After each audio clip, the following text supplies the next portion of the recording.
നമസ്കാരം. നടിയെ ആക്രമിച്ച കേസിൽ നടൻ ദിലീപ് കുറ്റവിമുക്തൻ ആയതിന് പിന്നിലെ കാരണം ഇന്ന് പുറത്തുവരും. കേസിൽ നിന്നും ദിലീപിനെ കുറ്റവിമുക്തനാക്കിയത് സമൂഹത്തിൽ വലിയ ചർച്ചകൾക്ക് ഇടവച്ചിരുന്നു. പ്രത്യക്ഷത്തിൽ ഗൂഢാലോചനയ്ക്ക് തെളിവുണ്ടായിരുന്നുവെങ്കിലും അതെല്ലാം തേച്ചു മായ്ച്ചു കളഞ്ഞാണ് ദിലീപ് കുറ്റവിമുക്തനായത്.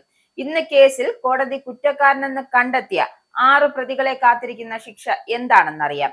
കേസിൽ പൾസർ സുനി ഉൾപ്പെടെ 6 പ്രതികളുടെ ശിക്ഷ വിചാരണ കോടതി ഇന്ന് പ്രഖ്യാപിക്കുകയാണ്.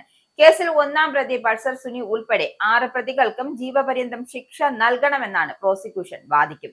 എന്നാൽ പ്രതികൾ 7.5 വർഷം വരെ തടവു ശിക്ഷ അനുഭവിച്ചതിനാൽ ശിക്ഷയിൽ ഇളവ് വേണമെന്നാണ് പ്രതിഭാഗത്തിന്റെ നിലപാട്. ശിക്ഷാവിധി ഇന്നു തന്നെ പ്രഖ്യാപിച്ചാൽ കേസിൽ ദിലീപിനെ വെറുതെ വിട്ട വിധിപ്പകർപ്പും ഇന്നു തന്നെ പുറത്തുവരും.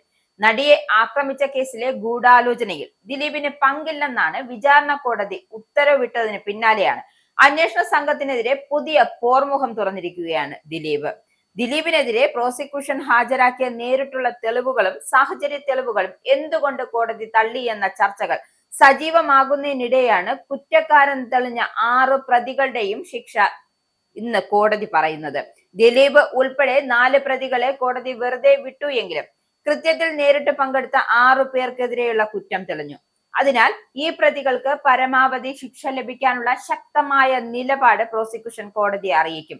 സമൂഹത്തിന് മുഴുവൻ ഭീഷണിയാണ് ഈ പ്രതികളെന്നും ഇവരുടെ മുൻകാല ക്രിമിനൽ പശ്ചാത്തലം കൂടി പരിഗണിക്കണമെന്നും സ്പെഷ്യൽ പ്രോസിക്യൂട്ടർ വി അജകുമാർ ആവശ്യപ്പെടും.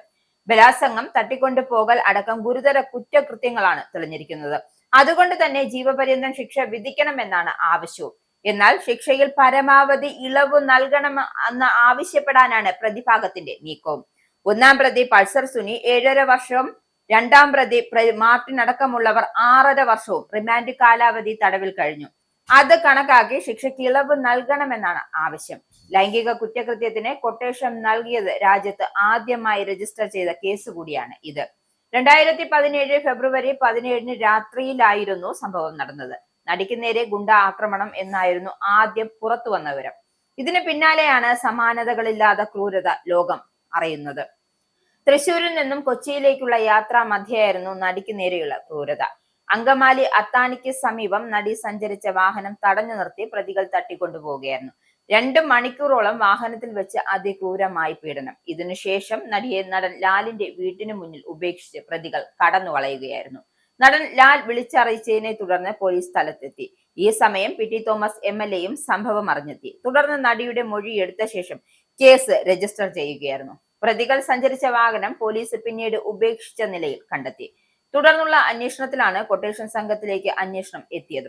സിനിമാക്കാരുമായി അടുത്ത ബന്ധം പുലർത്തിയിരുന്ന പൾസർ സുനിയാണ് കൊട്ടേഷൻ ഏറ്റെടുത്തതും നടപ്പിലാക്കിയതും എന്നത് വ്യക്തമായി.